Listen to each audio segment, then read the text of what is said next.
2023 کی پہلی نصیحت، پہلا سبق۔ ابیر احمد نے آج خود کشی کر لی اور ابدی نیند سو گیا، مگر آج اس کے گاؤں کے مرد و زن میں سے کوئی بھی چین سے نہیں سو پایا تھا۔ ہر کسی کی زبان پر ایک سوال تھا کہ اتنا متقی اور پرہیزگار شخص کیسے حرام کی موت چن سکتا۔ اس کی کینسر کی مریض بیٹی نے اس کے سوئم قل والے دل خواتین کی محفل میں اس سوال کا جواب دیا تھا۔ اس کی بیٹی کا نام عطیہ ابیر تھا، وہ کینسر کی مریضہ تھی، کینسر چوتھی سٹیج پر تھا۔ ڈاکٹرز نے لا علاج قرار دے کر ہسپتال میں رکھنے سے منع کر دیا تھا اور گھر میں وہ موت کی منتظر تھی، مگر اس سے پہلے اسرائیل اس کے والد صاحب کی روح قبض کر کے لے گیا تھا۔ عطیہ ابیر نے والد صاحب کی خودکشی کے متعلق بات کرتے ہوئے بتایا کہ وہ اپنے بہن بھائیوں میں سب سے بڑے تھے، ان سے چھوٹا ایک بھائی اور 2 بہنیں تھیں۔ ان کے والد صاحب یعنی میرے دادا بیمار ہو کر بستر سے جا لگے اور پھر کبھی نہ اٹھ سکے تو میری دادی نے بچوں کے پرورش کے لیے کام کاج کرنا شروع کر دیا، مگر میرے والد صاحب کی غیرت نے گوارا نہ کیا کہ ان کی ماں کما کر لائے اور وہ کھائیں، لہٰذا انہوں نے تعلیم کو خیر آباد کہا اور محنت مزدوری شروع کر دی۔ مجھے یاد ہے میرے والد صاحب نے 16 گھنٹے کام کیا ہے۔ وہ دن کو اپنا زمیندارہ کرتے، شام کو قریبی مل میں چل جاتے اور 8 گھنٹے وہاں مزدوری کرتے۔ یوں ان کی ڈبل آمدنی سے گھر میں اخراجات اور بہن بھائیوں کی تعلیم کے بعد بھی بچت ہو جاتی تھی۔ وہ اس بچت سے ہر سال کوئی نہ کوئی چھوٹا بڑا جانور خرید کر رکھ لیتے تھے، کیونکہ ان کو پتہ تھا جب بہن بھائی جوان ہو کر بڑی کلاسز میں پہنچیں گے تو گھر کے اخراجات کے علاوہ تعلیم کے اخراجات بھی بڑھ جائیں گے، لہٰذا ان کی پالیسی کامیاب رہی۔ اور تقریباً 10 سال بعد جب میرے چچا نے FSC پاس کی تو اس وقت میرے والد صاحب کے پاس 30 کے قریب جانور تھے۔ جانوروں کے دودھ کی آمدن، والد صاحب کی مل کی آمدنی، زمینداری کی طرف سے آنے والی آمدن کی وجہ سے میرے چچا نے میکینیکل انجینئرنگ کے لیے پرائیویٹ طور پر UET لاہور میں داخلہ لے لیا۔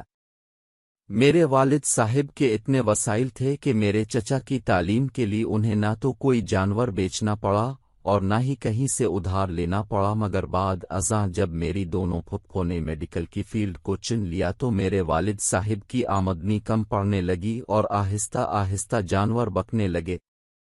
دوسری طرف میرے والد صاحب شادی کر چکے تھے اور ہم لوگ بھی پیدا ہو چکے تھے، لہٰذا اب گھر کے اخراجات کو بھی دیکھنا تھا۔ خیر میرے والد صاحب کے سوا اس بات کی کسی کو فکر نہ تھی۔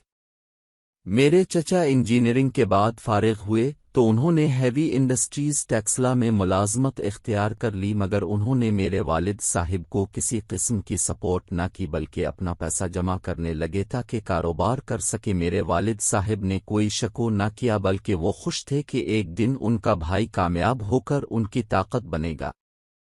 دوسری طرف میری دونوں پھپھوں کے ڈاکٹر بننے تک ہمارے تقریباً سارے جانور بک چکے تھے، بس اب گھر اور زمین باقی تھی۔ میری ایک پھپھو نے تعلیم مکمل ہوتے ہی شادی کر لی اور شوہر کے ساتھ کینیڈا منتقل ہو گئیں۔ انہوں نے ہم سے قطع تعلق کر لیا، مڑ کر ہماری خبر نہ لی، یہاں تک اپنے والد صاحب یعنی ہمارے دادا کی وفات پر بھی نہ آئے۔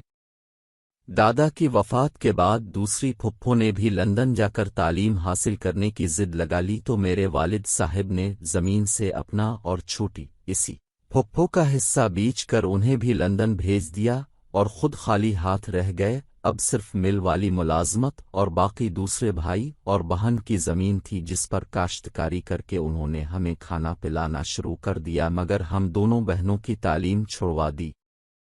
میں نے پڑھنے کی ضد کی تو میرے والد صاحب رونے لگے اور ہاتھ جوڑ کر کہا یہ حق مجھے معاف کر دو، لہٰذا ہم دونوں بہنوں نے والد صاحب کے پاؤں چوم کر سینے سے لگا لی اور مڑ کر کبھی پڑھائی کا نہ سوچا۔ میرے والد صاحب نے میٹرک تک میرے بھائی کو پڑھایا۔ جب میرا بھائی میٹرک میں تھا تو باقی تینوں بہن بھائیوں نے زمین اور گھر سے حصہ مانگ لیا۔ میرے والد صاحب کے پاس اتنے پیسے تو تھے نہیں کہ پیسے دے کر گھر رکھ لیتے، اپنی اور چھوٹی پھپھو کی زمین وہ پہلے ہی بیچ چکے تھے، لہٰذا باقی زمین دونوں بہن بھائیوں کو دی اور گھر ان تینوں بہن بھائیوں کو دے کر ہمیں ساتھ لیا اور کسی دوست کے خالی گھر میں منتقل ہو گئے۔ میرے چچا نے اپنی دونوں بہنوں کے ساتھ مل کر ایک ٹیکسٹائل مل لگا لی اور اپنا کاروبار شروع کر دیا۔ آج وہ شہر کی جانی مانی شخصیت ہے۔ خیر وقت گزرتا ہے اور میں دماغ کے کینسر کی مریضہ بن جاتی ہوں۔ دوسری طرف ایک حادثے کی وجہ سے میرے والد صاحب کا ہاتھ کٹ جاتا ہے اور مل والے انہیں فارغ کر دیتے ہیں۔ جب گھر میں فاقوں کی نوبت آتی ہے تو کچھ دن پہلے میرے والد صاحب اپنے بھائی کی مل میں کام لینے کی خاطر جاتے ہیں، جہاں ان کے چھوٹے بھائی اور بھابھی دفتر میں بیٹھے ہوتے ہیں۔ میرے والد صاحب اپنے بھائی کے سامنے اپنا مدعا بیان کرتے ہیں، جس پر میرے چچا کہتے ہیں میں مل کے بیرونی معاملات دیکھتا ہوں، اندرونی معاملات تمہاری بھابھی دیکھتی ہے، ان سے مل لو۔ میری چچی میرے والد صاحب کو دیکھتے ہی کہتی ہے تمہارا تو ایک ہاتھ ہی نہیں ہے، تم کیا کام کر سکتے ہو؟ ہم بنا کام کے تنخواہیں دینے لگیں تو یہ کارخانہ 2 دن بھی نہیں چلے گا۔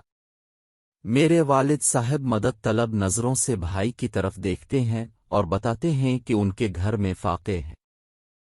کینسر زدہ بیٹی 2 دن سے بھوکی ہے، مگر میرے چچا کے دل میں کوئی رحم پیدا نہیں ہوتا۔ وہ معذرت کرتے ہوئے کہتا ہے ہم کو تو ورکر کی ضرورت نہیں، تمہیں اپنے دوست کی مل میں صفائی کرنے والا رکھوا سکتا تھا، مگر ایک ہاتھ سے معذور انسان صفائی کیسے کرے گا؟ تم ایسا کرو کل سے اپنے بیٹے اور بیٹی کو اس کی مل میں بھیج دینا، میں کال کر دوں گا۔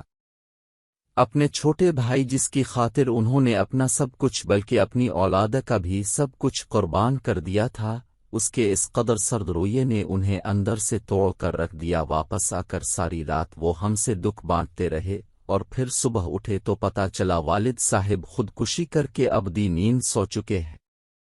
میں یہاں بیٹھی ہوئی سب بہنوں سے التجا کرتی ہوں خدارا بڑے بھائیوں کا احسان یاد رکھیں، اور بھائیوں سے کہتی ہوں خدارا اپنی اولاد کا حق بھی اپنے بہن بھائیوں پر قربان نہ کر دیں، ورنہ بعد میں فقط پچھتاوے ہوں گے۔ آپ کی لاش گھر میں پڑی ہوگی اور آپ کی کینسر زدہ بیٹی رسی کی مدد سے سر کو باندھے ہوئے لوگوں کے گھروں میں جا کر پیسے مانگ رہی ہوگی تاکہ آپ کے لیے کفن خرید سکے۔ اس کے ساتھ ہی عطیہ عبیر منہ کے بل زمین پر گری اور مر گئی۔ اب کی بار عطیہ کے بہن بھائی عطیہ کے کفن کے لیے پیسے مانگ رہے تھے۔